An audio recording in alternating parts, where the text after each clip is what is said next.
오늘 우리에게 주시는 하나님의 말씀은 시편 56편입니다. 시편 56편.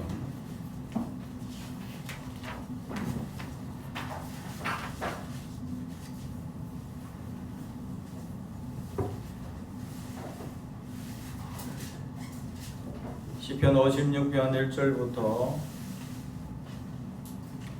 마지막 13절까지 말씀을 저와 여러분이 한 절씩 교독하겠습니다. 구약 성경 842페이지입니다. 시편 56편 1절부터 13절까지 말씀을 저와 여러분이 한 절씩 교독합니다. 하나님의 말씀을 경청해 주시기 바랍니다. 다윗의 막담시 인도자를 따라 요낫 엘렘 로호감에 맞춘 노래. 다윗이 가드에서 블레셋인에게 잡힌 때에 하나님이여 내게 은혜를 베푸소서. 사람이 나를 삼키려고 정의를 치며 압제하나이다.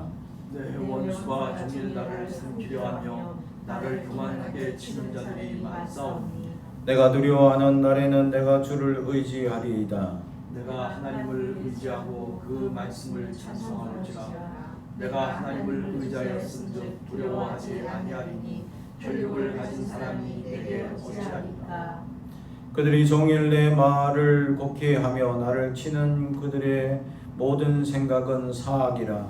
그들이 내 생명을 엿보았던 것과 같이 또 모여 숨어 내 발자취를 지켜보나이다. 그들이 악을 행하고야 안전하리이까. 하나님이여 분노하사 뭇 백성을 낮추소서. 나의 유리함을 주께서 계수하였사오니 나의 눈물을 주의 병에 담으소서. 이것이 제 책에 기록되지 아니하였나이까. 내가 아뢰는 날에 내 원수들이 물러가리니 이것으로 하나님이 내 편이심을 내가 아나이다. 내가 하나님을 의지하여 그의 말씀을 찬송하며 여호와를 의지하여 그의 말씀을 찬송하리이다. 내가 하나님을 의지하였은즉 두려워하지 아니하리니 사람이 내게 어찌하리이까. 하나님이여 내가 주께 소원함이 있사온즉 내가 감사제를 주께 드리리니 주께서 내 생명을 사망에서 건지셨습니다. 주께서 나로 하나님 앞 생명의 빛에 다니게 하시려고 실족하지 아니하게 아니하셨나이까. 아멘. 오늘도 하나님의 크신 은혜가 넘치길 주님의 이름 축복합니다. 오늘 말씀은 은혜를 베푸소서라는 제목의 말씀으로 우리가 은혜를 돌아보길 원합니다. 제가 처음 읽을 때 제목같이 되어 있는 부분을 읽었죠. 원래 히브리어 성경에 적혀져 있는 내용입니다. 우리나라 성경에는 마치 제목같이 위에 붙어져 있는 부분이죠. 원어 성경에는 이게 1절에 다 같이 붙어 있습니다. 이걸 우리는 구분해 놓은 것처럼 보이죠. 그래서 이 시가 누구시며 어떻게 지었고 어떤 리듬에 맞췄고 어떤 상황인지에 대해서 표현해 주고 있습니다. 그래서 다윗의 막담시, 막담이라는 것은 색이다, 조각하다라는 뜻인데 이것은 이제 속죄에 관한 찬양시를 할 때 해당하는 부분입니다. 그래서 이 막담시를 특별히 다윗이 가드에서 블레셋인에게 잡힌 때 잡혀 있는 그 상황, 지금 위급하죠. 다윗이 지금 어떤 사람입니까? 골리앗을 죽인 유명한 이스라엘 장군 중에 하나였죠.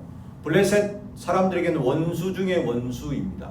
그리고 그뿐만 아니라 블레셋 여러 전투에서 다윗이 떴다 하면 다윗에게 맨날 지는 그런 이제 블레셋 입장에서 다윗은 정말 원수 중에 원수가 되는 사람인데 드디어 잡혔다라는 얘기가 전해지고 사람들에게 그 사람이 요 사람이다 라고 지금 이제 지목하고 막 혼란한 상황이 벌어지는 가운데 다윗은 내가 다윗이다 하는 순간 그는 죽습니다. 이 위급의 상황 가운데서 지금 다윗은 찬양시를 기도시를 만들고 있었다라는 말씀입니다.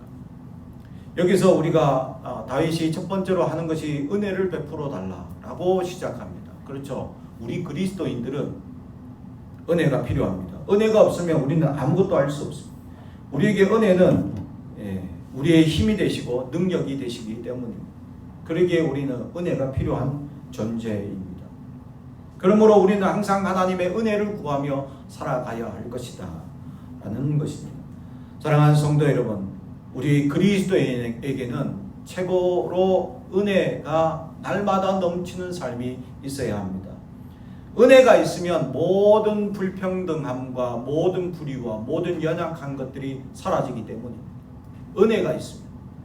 지금 당장 죽을 것 같고 지금 당장 근심이 있고 지금 당장 문제가 있음에도 불구하고 은혜를 경험하면 그 모든 게 아무것도 아닙니다. 할렐루야. 은혜를 아는 자는 이 말이 무슨 말인지 알기 때문이죠. 그 은혜를 경험해 본 사람들은 정말 하나님의 놀라운 은혜가 얼마나 크고 위대하신지를 아는 자들에게는 정말 위급한 상황 속에서 하나님의 은혜를 구하지 않을 수 없는 사람이 되는 것입니다. 다윗은 수많은 은혜를 경험했던 사람입니다. 어릴 때부터 우리가 알다시피 사자와 싸웠던 사람입니다. 돌팔매로 사자와 싸웠던 사람입니다. 그리고 골리앗과 싸울 때도 어떠합니까? 그는 소년이라고 성경은 기록하고 있습니다. 그만큼 그는 연약하고 어린 나이임에도 불구하고 늘 하나님의 역사를 경험했던 사람, 은혜를 체험했던 사람이었다. 그래서 그는 늘 찬양시를 하나님께 드리고 하나님의 지켜주심에 감사의 찬양을 드리는 사람이었다라는 것이죠. 그러기에 그는 위급한 상황 속에서도 은혜를 강구하며 하나님께 부르짖을 수 있었다라는 말씀입니다. 그렇죠? 우리가 위기에 닥쳐올 때 우리는 무엇을 생각합니까? 많은 사람들은 사람을 구하거나 물질을 구하거나 명예 있는 사람을 찾습니다. 이 문제를 해결해 줄 수 있는 그 사람을 찾죠. 그러나 우리는 사람이 아니라 하나님을 찾아야 한다. 할렐루야. 그래서 이 다윗이 우리에게 본을 보여주는 게 사람을 찾지 않고 하나님께 은혜를 구하고 찾고 있었다라는 것이죠. 그러면서 이 하나님이라는 단어가 엘로힘, 전능하신 하나님이라는 단어를 쓰고 있다라는 것이죠. 오늘 시편에서는 하나님이라는 단어뿐만 아니라 여호와라는 단어도 쓰고 있습니다. 10절에 내가 하나님을 의지하여 그의 말씀을 찬송하며 여호와를 의지하여 그의 말씀을 찬송하리이다. 아멘. 여기에서 하나님과 여호와라는 하나님의 이름, 신명에 대해서 두 가지 이름이 다 나옵니다. 엘로힘과 여호와라는 이름이 다 나오죠. 이름 뜻으로서는 엘로힘은 하나님의 절대적이고 전능하신 능력을 강조할 때 사용하는 이름이죠. 그리고 여호와라는 단어는 하나님이 백성을 선택하시고 언약을 세우시며 그 언약을 성실하시게 이행하시는 그 면모를 강조할 때 사용하는 언약의 하나님, 약속의 하나님, 약속을 이루시는 하나님을 강조할 때 쓰는 단어다, 신명이다라는 것이죠. 그러므로 우리가 이 하나님에 대해서 이 다윗은 하나님에 대한 이름을 분명하게 잘 알고 있고 어떻게 하나님을 의지해야 되는지도 분명하게 알고 있다라는 말씀이죠. 이것을 생각할 때 우리는 하나님을 얼마나 알고 있냐? 우리는 얼마나 하나님을 잘 알고 있냐라는 것이죠. 하나님을 잘 알아야 합니다. 그래서 하나님을 부르고 하나님을 찾을 때 하나님의 역사가 필요할 때 어떤 하나님을 불러야 하는, 그죠? 그래서 성경에서는 여러 하나님의 이름들을 찬양하고 나타나는 이름들이 많습니다. 치료의 하나님, 여호와 라파, 도움의 도, 그죠? 그런 하나님, 에베네셀의 하나님, 그죠? 수많은 하나님의 이름들이 여러 가지 도움과 치료와 역사를 통하여서 우리에게 나타나는 하나님의 이름들이 있다는 거죠. 그 하나님의 역사를 기억하면서 우리가 부를 수 있어야 하고 찾을 수 있어야 한다. 다윗은 너무나 잘 알고 그 적재적소의 하나님의 이름을 찾고 부르고 있었다라는 것이죠. 사랑하는 성도 여러분, 우리는 하나님을 알아야 합니다. 하나님의 역사를 깨달아야 합니다. 그리고 그 하나님의 역사가 우리 가운데 역사하실 줄 믿고 부르짖고 찾을 줄 믿는 우리가 되길 주님의 이름으로 축복합니다. 또한 오늘 3절에 보니까 내가 두려워하는 날에는 내가 주를 의지하리이다. 아멘. 이 의지한다라는 이 단어, 오늘 성경에 여러 군데 나오죠. 4절에 의지합니다. 그리고 10절에 방금 읽었던 말씀으로 의지하여 11절에 내가 하나님을 의지하여, 이렇게 하나님을 의지한다라는 말씀이 나옵니다. 마치 우리나라 성경 말씀에서 의지함, 마치 힘없고 연약한 존재가 하나님께 기대는 것처럼 표현되어 있죠. 이 히브리어 원어는 이 바타으라는 말인데 믿다, 확신하다라는 말.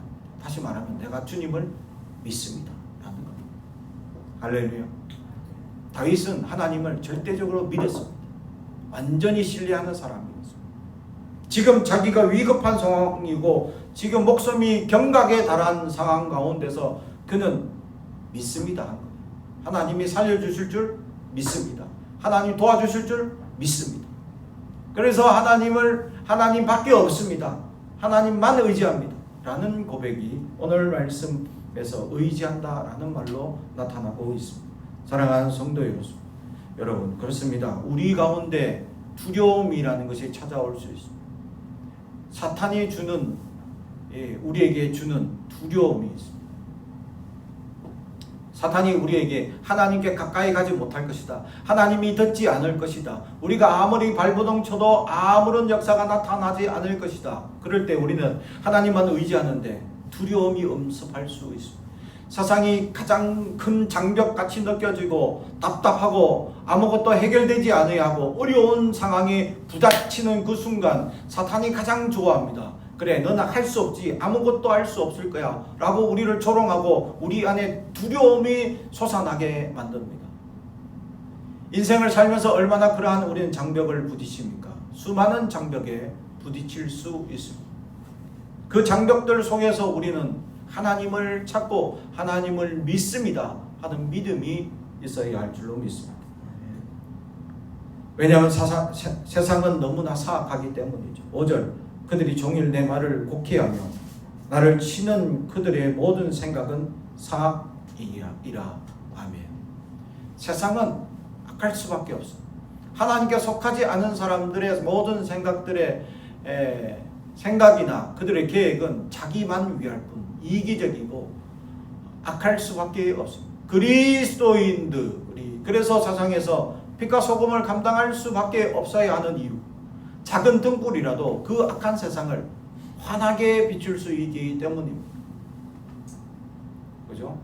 빛이 아무것도 없을 때 촛불 하나만 켜도 거기는 환하게 비칠 수 있습니다. 제가 취미가 하나 있는데 사진을 찍는 게 취미였습니다. 지금은 찍을 수도 없고 시간도 없어서. 그래서 사진 찍는 취미들 중에 여러 장르들이 있습니다. 사람을 찍는 인물, 풍경을 찍는 풍경, 또 꽃이나 작은 이제 생물이나 이런 것을 집중적으로 찍는 초점을 이렇게 가까이 찍는 사진. 그런 분들은 막 산속에 가면 막 엎드려 있어. 사진기는 이만한데 뭐 하나 조그만 꽃 하나 이게 아주 예쁘다고 막 엎드려 가지고 사진 찍는 분들 보면 그분들은 초점을 가까이에서 찍는 그런 사진을 즐기시는구나. 자기가 찍고 싶은 것만 찍습니다. 장르가 다 다릅니다. 그래서 저는 다 섭렵을 해봤습니다. 원래는 우리 아들 사진 찍어주려고, 자녀들 사진 찍어주려고 입문하기 시작했다가 이제 풍경 좋아하시는 목사님 따라다니다 풍경도 찍고 이렇게 하다 보니까 한 번은 별을 찍어보자. 그 별 찍는 사람들이 또 많더라고요. 그래서 별을 저도 한번 찍어보려고 이렇게 시도를 해봤습니다. 근데 안 돼. 왜? 빛이 하나도 없는 곳을 찾아가야 돼. 그래, 빛이 없는 곳을 찾아가려니까 우리나라에서 빛이 없는 곳이 있을까요? 없을까요? 저 깡시골 아니면 없습니다. 그래서 유명한 데가 있습니다. 천문대가 있는 거고, 그러니까 아무도 빛이 없도록 그 주변에, 그 산속에 천문대를 만들어놨기. 그 주변에 올라가면 이제 빛이 없어서 사진을 찍을 수 있다고 합니다. 근데 요즘은 이 하늘 별 사진을 못 찍는답니다. 어떤 한 사람 때문에, 딱 한 사람 때문에 별 사진을 못 찍는답니다. 일론 머스크 위성을 워낙 많이 쏴가지고 사진을 딱 찍었는데 이게 별인지 위성인지 몰라. 위성이 워낙 많아서 그 정도로 위성을 많이 쐈다고 합니다. 그래서 이 별 사진을 찍으려고 이게 내가 산속에도 한번 찾아가 봤는데 깜깜한 데 가야 찍을 수 있는 게 별 사진이죠. 깜깜한 데 그곳에 가면 조그만 등불 하나도 멀리서 볼 수 있죠. 이처럼 작은 불씨 하나, 작은 등불 하나가 깜깜한 세상을 환하게 비춥니다. 세상이 사악하다, 어둡습니다. 그들 가운데 우리가 빛과 소금의 역할을 감당해야 한다라는 것이죠. 그들의 생각은 사악이고 그들의 생각은 연약한 것들 뿐입니다. 그래서 우리가 옳고 정의가 무엇이며 바른 것이 무엇인지 그들에게 보여줄 수 있는 경각심을 주는 자들이 될 수 있어야 한다라는 것입니다. 그러나 그들은 끊임없이 우리를 괴롭히고 우리가 정직함을 이용해 먹고 우리가 바른 것을 이용해 먹는 사람들이 있습니다. 마치 우리에게 선심을 베푸는 듯이 얘기하는 사람들이 있습니다. 그런 선심을 베푸는 사람들 속에 우리는 많은 속임을 당하며 살아가고 있다라는 것이죠. 사랑하는 성도 여러분, 우리는 알면서 속아주고 모르면서 속아줘야 합니다. 그리스도인들이 속아주는 자들이기 때문입니다. 왜냐하면 오른밤을 때리면 왼밤을 맞는 존재이기 때문이죠. 그리스도인으로 살아간다는 것은 쉬운 것이 아니기 때문입니다. 그럼에도 불구하고 우리가 그렇게 연약하게 세상을 힘들게 살아가도록 하나님께서 우리를 방치하실 것이냐? 그렇지 않다. 하나님은 우리를 어디로 인도하십니까? 푸른 초장으로 인도하시기 때문입니다. 할렐루야. 우리가 이 악한 세상에서 연약하게 그들에게 빛과 소금을 감당하며 올밤 때리면 왼밤 맞고 맨날 양쪽 밤이 퉁퉁 붓고 겉옷을 달라면 속옷 죽어서 맨날 빼가 벗고 아무것도 없이 헐벗고 살아가야 할 존재로 내버려 두지 않더라. 더 많은 두꺼운 옷으로 우리를 입혀주시고 채워주시고 나의 건강을 지켜주시고 함께 해주시는 하나님의 푸른 초장으로 채워가시는 놀라운 역사를 우리는 경험하게 될 것이다 라는 것을 하나님께서는 우리에게 말씀하고 있다는 거죠.